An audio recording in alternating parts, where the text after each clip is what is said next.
Hi, my name's Heather, and welcome to my very first garden tour. I'm in Virginia in gardening zone 7A. This is my fourth growing season, and this is my very first garden tour. So come and let's check out the garden.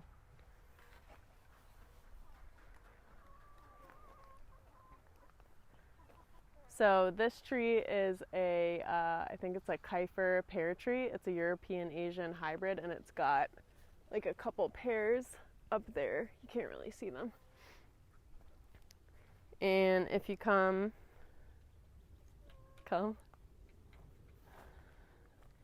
this first container has just got some mint in it, and I just bought this from the store. Herbs take a long time to start from seed. You can do it, but I just bought it from the store.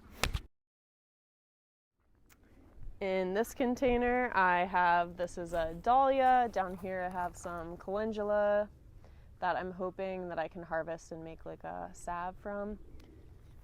Back here, I've got some purple opal basil. And along the edge of the garden, I'm trying to do, this is some milkweed that I winter sowed and started from seed. This is some Virginia mountain mint. So this is a Virginia native that is supposed to be really good for pollinators. I've got some yarrow right there, and up around there I have more milkweed and mountain mint. So just trying to plant some natives and some things that'll hopefully bring in some pollinators around the edge.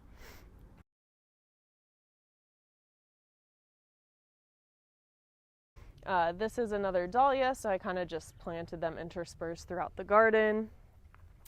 I have a bunch of different cherry tomato varieties here. So this is a black cherry, this is a blueberry cherry, that's a yellow pear, I have a sun gold, a super sweet 100, and then at the end I have Barry's crazy cherry. And if you look, this is from Wild Boar Farms through Baker Creek, and this is like, I don't know, 30 at least fruit sets, so I'm really excited about that.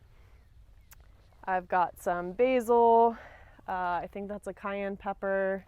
This is a Rosita eggplant that really, I have one more on the other side, and they really just got destroyed by flea beetles, but I don't spray anything, so I've tried to grow eggplants last year too, and I think I got one eggplant. The flea beetles are pretty bad, but like I said, I don't want to spray anything, so I'd rather just let the plants go. This is a Jimmy Nardello. It's a sweet pepper. This is a hollyhock. It's a, champagne majorette hollyhock from Baker Creek. So it's a biennial, so it'll just put off green leafy growth this year, and then next year hopefully it'll flower and be really pretty. Grab my basket.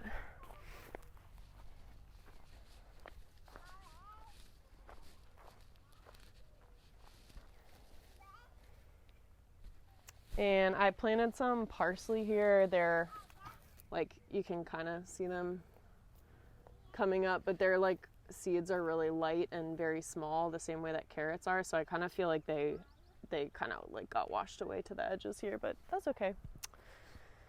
And these are just some Provider bush beans.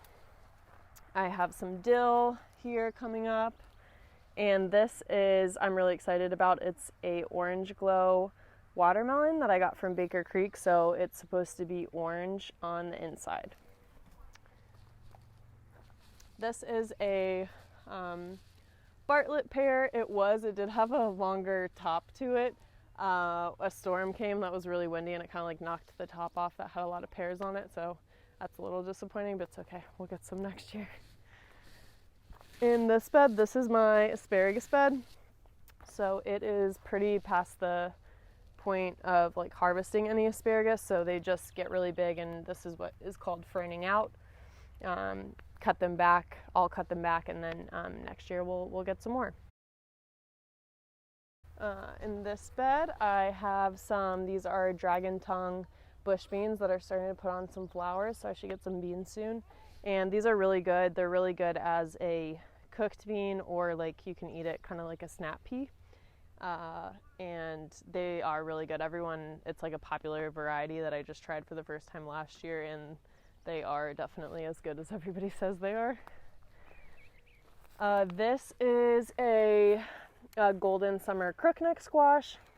So I didn't grow any squash last year because that was when I had my daughter and I knew that I wasn't going to be able to be out here a ton. And you really have to, at least in my area, you really have to stay on top of squash bugs. So what I've been doing is just coming and looking underneath the leaves, because that's where they lay the eggs, and you can just take some duct tape, wrap it around your fingers, and just get the eggs off of the plant. So that's basically what I'm going to be doing, and hopefully the squash bugs can be managed and stay under control. Got some more peppers in here, so I believe these are all these peppers are more cayenne peppers. I want to dehydrate them and blend them up and make some cayenne pepper powder because I cook with that a lot. That is a borage. That is a volunteer. It self-seeded itself. Looks like it's about to flower, but the pollinators really love that. Bees last year, I had one borage planted and I would literally see them fly into my garden, go to the borage, and then fly back out. These are some sugar snap peas that I planted over here. I have a Japanese long cucumber coming up right here. I'm probably gonna yank these out because it's getting kind of hot and they're probably not gonna last much longer, and either maybe put some more cucumbers or like some Chinese noodle beans or something that can grow up this trellis. This is I think this is a red mammoth cabbage. It's got some bug damage, so I've been seeing like the white cabbage butterflies in the garden, and so it was only a matter of time before I saw some caterpillars, so I've just been hand picking them off and just like throwing them or feeding them to the chickens. Here's another dahlia. Come over here, and these right here, these are blueberries. So these are 3 bare root blueberries that I planted this year, and I think some of the berries in my garden I'm gonna have to end up moving because I keep planting the garden, then it keeps expanding, and then I realize where I put the berries is not the best place for them, but I think I'm going to keep these here. How did you make this trellis? This trellis? It's just, this trellis, I got this idea. I mean, I think it's pretty popular at this point, but I got this from Jess at Roots and Refuge, so it's just a cattle panel that we arched and just zip tied it with some T-posts. So it works pretty well. It's been here for a couple years now and I haven't really had to do anything to it. If you come over on this side of the bed, these are some garlic. So this, and behind me, this is all some garlic. This is a broccoli, and so far it's looking pretty good. It's getting big, but it's starting to get hot. It's supposed to be like a couple days in the 90s this week, 90 degrees Fahrenheit. And it might go to seed or bolt before I get like a head of broccoli. And if that happens, I'll just leave it and the pollinators can have it. And I sowed some more inside in seed trays for the fall. So, at some point I'll get some broccoli this year, but might just not be right now. If you come over here, this is broccoli rabe. And you can see like a little broccoli head starting to form, or it's not really heading broccoli, but you know what I mean. Yeah, that's it for this bed. This one, like I said, garlic. I have soft neck and hard neck garlic. This looks like hard neck, but I'm not really sure. This is an example of, like I said, some berries that I need to move. So I have a blueberry there that I thought got like drought stress and died, but it's coming back. And this one's got some blueberries on it, but this is not the best place for them. This garden used to be much smaller, and this actually used to be like a border of the garden right here. And then I decided to expand, so this is not the best place. There was a blueberry there and a blueberry there, and I actually moved them already out to the edge of the garden, so I'll probably keep doing that. This is oregano, and this is a zinnia that this squash plant keeps falling over on. So here's some thyme here, and these are, if you come like into the plant a little bit over here, you can see these are like little lemon squash. So there's lots of little lemon squash in there that you can see.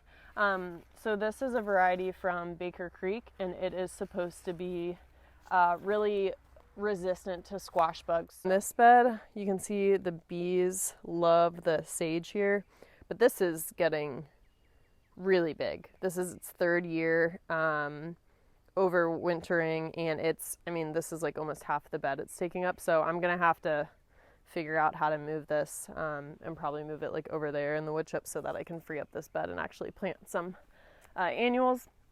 These are feverfew seeds coming up, so I've never grown feverfew before, but it's a medicinal. It's supposed to be really good for like teas for migraine, so try that.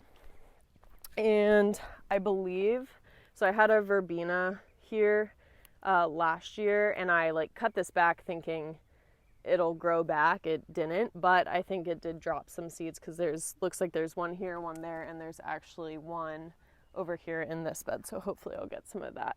And these are chamomile seeds. Yeah,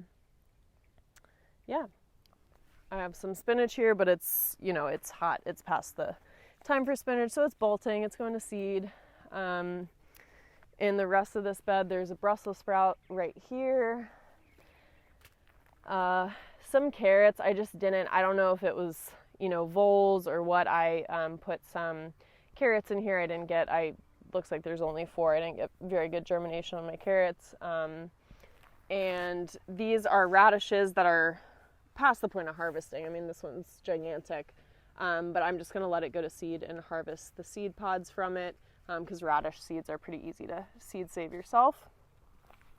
If you come over to this bed, so this is a raspberry. We've got a couple raspberries. Most of them are outside the garden, but this one is still inside the garden. These are cucamelons. So I've never grown cucamelons before. I have tasted a couple of them so far. So like here's one, a little guy that's coming, and then I think there was like another one somewhere. Oh yeah, right here. I'll zoom into it. Little cucamelon. So I have never grown them before. I tasted it, and people told me it tasted like little cucumbers that are a little bit lemony, and that's a really accurate description. That's exactly what they taste like, and they have a lot of water in them, so they're like really bite-sized and refreshing. This is a zinnia. This is just some lettuce that our neighbors gave it to us, but I didn't grow lettuce this year because we just don't really eat it. So, but I do have like ducks, so I might just give it to the ducks. Back here, I've got Aunt Molly's ground cherry. I've never grown ground cherries before, but it looks like they're starting to form their little husks already. And so it's in the tomatillo family. They're kind of like more like a tropical tasting little yellow, sweet, I don't know, like snack. There's another broccoli back there. These are all cucumbers. I think there's a little, I don't know if this guy's going to be able to compete with these other ones, but this one is a muncher cucumber that I started in here from seed. This one I think is an Armenian cucumber, which is technically a melon. But when my husband and I went to Lebanon, this is like the closest thing that I can find to the cucumbers that we had when we were in Lebanon. At some point, I'll probably try to get somebody to bring me some of the Lebanese cucumbers. This one is a Japanese long cucumber. And you can see, if you come right here, it's like one starting to form.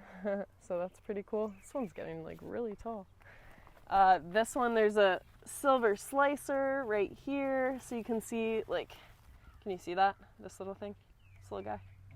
Silver slicer coming. Here's another dahlia.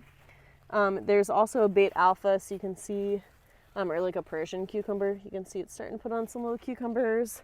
And this last one on the end, this one is a lemon cucumber.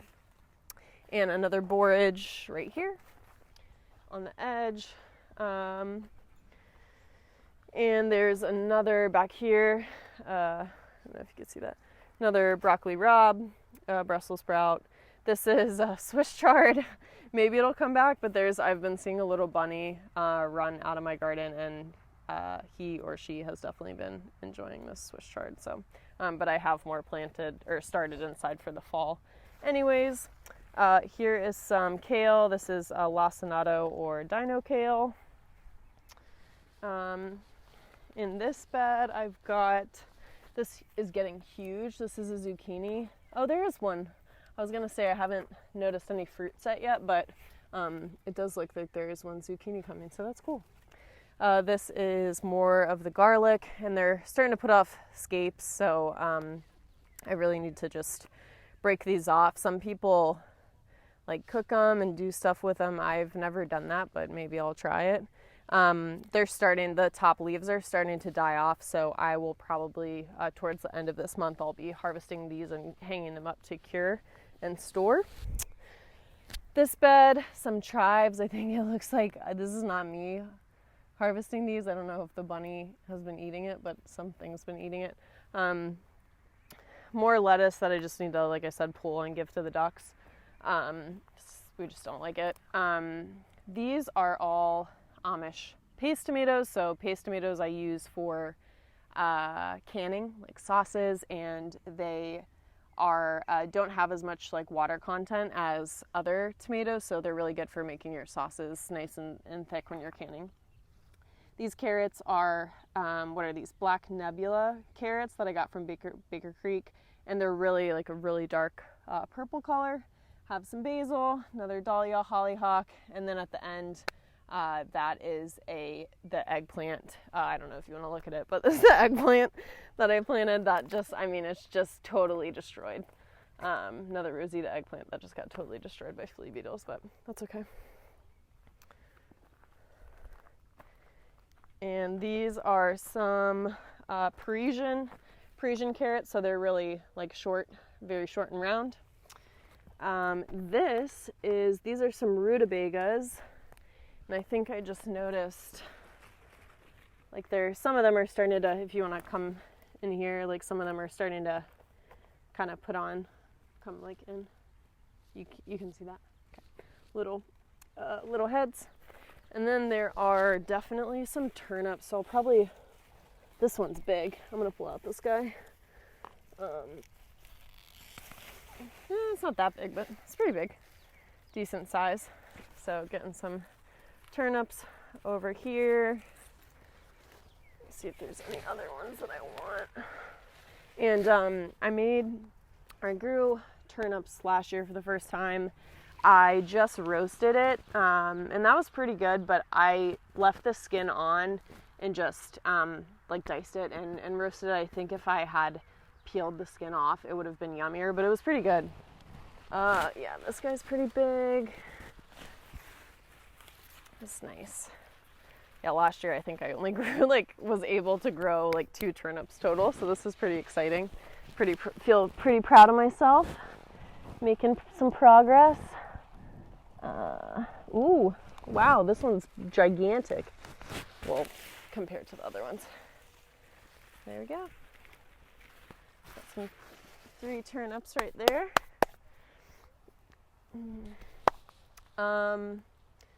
This bed didn't quite go as planned. These are onions. These are, I think they're yellow of Parma onions. They're a storage variety. I started them from seed. I've never started onions from seed before, but some of these look decent. But I think we've got voles, I guess, that they've definitely eaten some of them. Sometimes I come out here and I see a onion got pulled out of the ground. But yeah, I don't know. We'll see. I've got some, I think those are more cayenne peppers that I just planted in because there were, holes in the bed left from the voles. These 2 here and that one there are, I'm going to butcher it, but mloukhie. It's used to make a Lebanese dish. So hopefully we'll see how that grows. These onions here I started from seed. These are from sets I bought from the store as kind of like a backup because I had no idea how those seed onions were going to go. These aren't going to give me any type of storage, but I can pull them fresh to use them, or I can dice them and freeze them if I want to be able to store them. And then over here,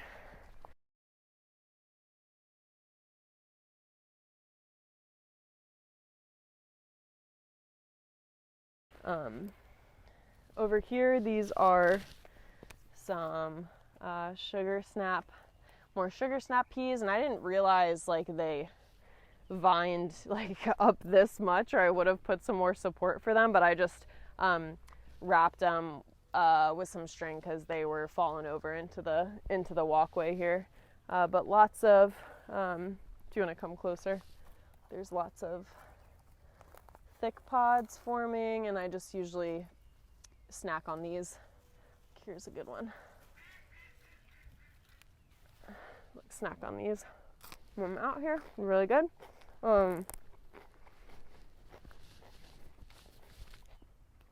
This is our strawberry bed. There's like a little strawberry coming right here. We didn't get as many strawberries as we did last year. This side of the bed did have strawberries in it.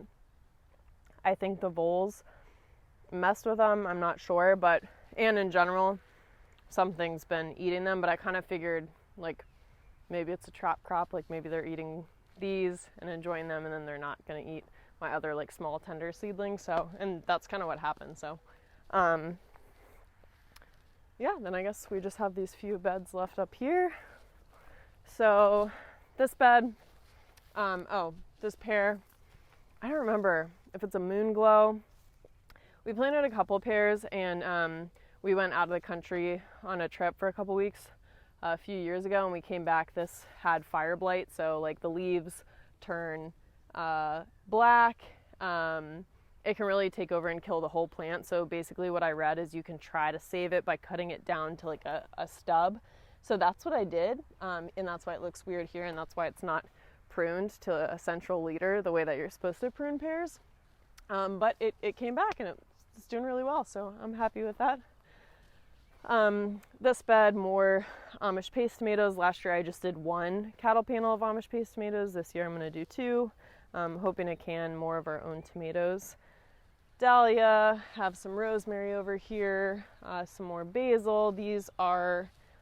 I think these are more cayenne peppers. Calendula, some cosmos, more basil. This is a honey nut squash, so it's like a butternut, but it's like more personal size. And if you come here, you can see the little, like you can see these little squash forming. So again, hopefully with winter squash, it's a little bit more dicier with the squash bugs because they have to stay on the plant much longer. So hopefully it will ripen up enough to the point where I can get some harvest from it before the squash bugs come. Some more borage. I think these are canary bird zinnias that I got in a free pack from Baker Creek, so planted those there. These are okra. I think these are just regular like Clemson spineless okra.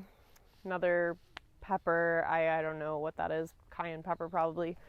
These are those red torch Mexican sunflowers. I've never grown them before, but apparently pollinators really love them and they're really pretty.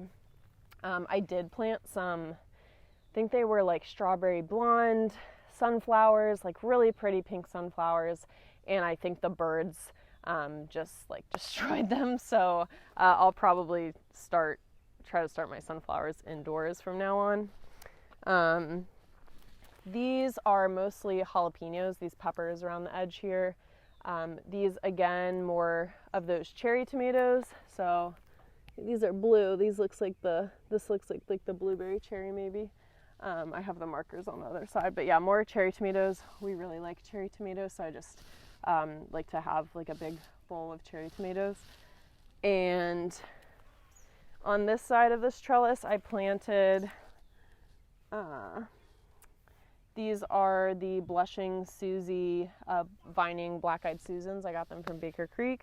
More cucamelons on this side. There's another Brussels sprout, another broccoli rabe, and Brussels sprout and broccoli rabe here too. So just figured like this squash is gonna hopefully grow up this trellis and offer them some shade when it starts getting really hot, because they like shade, cooler weather crops.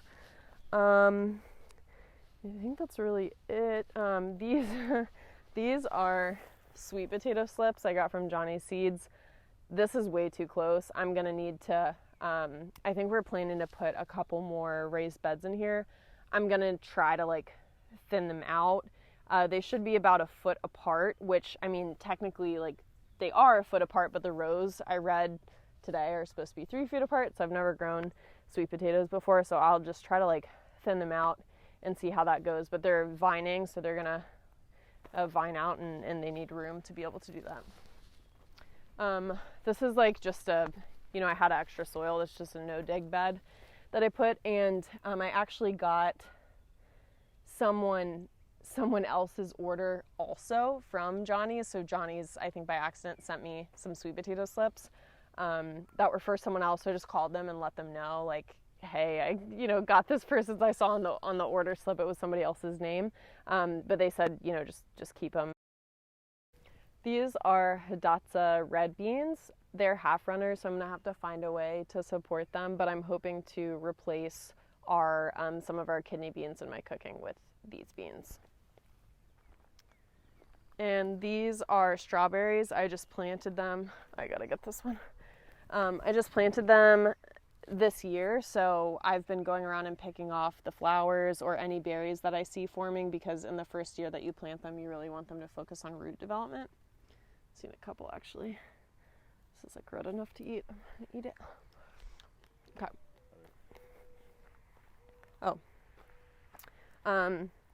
This is a peach tree. It's not super healthy. It's gotten some bacterial canker in the past. I've gone back and forth with whether or not I'm gonna cut this plant down and replace it with something else.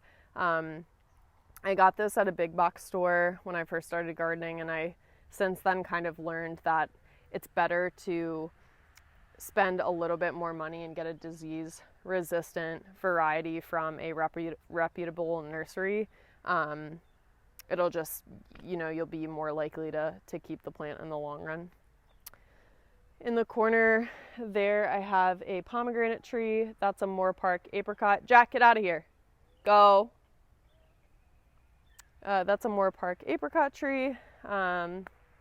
This is a fall gold raspberry. That's a blackberry, and that's an elderberry. So those three I'm probably going to move out. My goal is to edge this whole garden with berry bushes, so I have that started already, so I'll go ahead and show you those.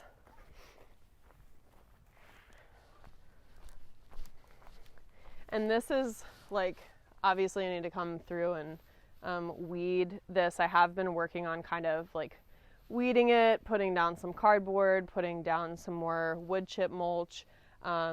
It just takes time. It's much easier to keep this side weeded because this has been established for longer, and this side it was grass like a couple months ago. So it just over time, the more that you weed and you add more wood chips, it just kind of are able to tame it, but it's a little bit wild right now. So if you come out here, you can see this is an elderberry that was inside that I moved. That's a blueberry, and I'm gonna just hopefully extend this all the way up and around the corner and just fill it with berries. This is another blueberry. This is another elderberry here. Blueberry. This is a gooseberry. I think it's a green, like maybe Invicta or something. I don't know if that's the red one or the green one, but that's a green gooseberry. This is a raspberry. So you can see it's starting to put on lots of raspberries. This is a mulberry tree that's been here since we got the property. This is a gooseberry. Oh, no, I'll start here. This is an aronia berry. So it's starting to put on some berries. It is, I don't know if it's the most, but it has one of the highest like levels of antioxidants out of any berry. But it's an astringent, so like that dry mouth sensation that you get, like when you drink wine, it's that same type of thing. So a lot of people don't eat it raw. They'll like make it into tea or something. These are gooseberries. They're starting to turn, you can see down here, they're starting to turn a red color. I ate one already and it was delicious. It tastes a lot like a grape. but it's a really unique flavor. I like it a lot. One of our friends, it's kind of growing sideways. One of our friends helped us. We put up this deer fence this year because deer are a huge problem for us. Was helping us put it up and saw this and thought it was a weed, so we like stomped on it until I told him to stop. But so that's why it's kind of growing sideways, but it'll recover. This is a raspberry bush, so you can see like there's just so many. I come and pick these every other day. There's just so many raspberries on this, and I've just basically been freezing them. And I use these, and we have some wild black cap raspberries at the edge of the tree line over there. And I just freeze them and make jam like in the fall when I have more time. So yeah, just pick a couple and eat them. They're so good. And then that's a blackberry. And I think that's it. That's the garden. It's June 12th today. So check in next time and see how everything's growing. But thanks for hanging out with me, spending some time with me. Hope I see you next time. Thanks.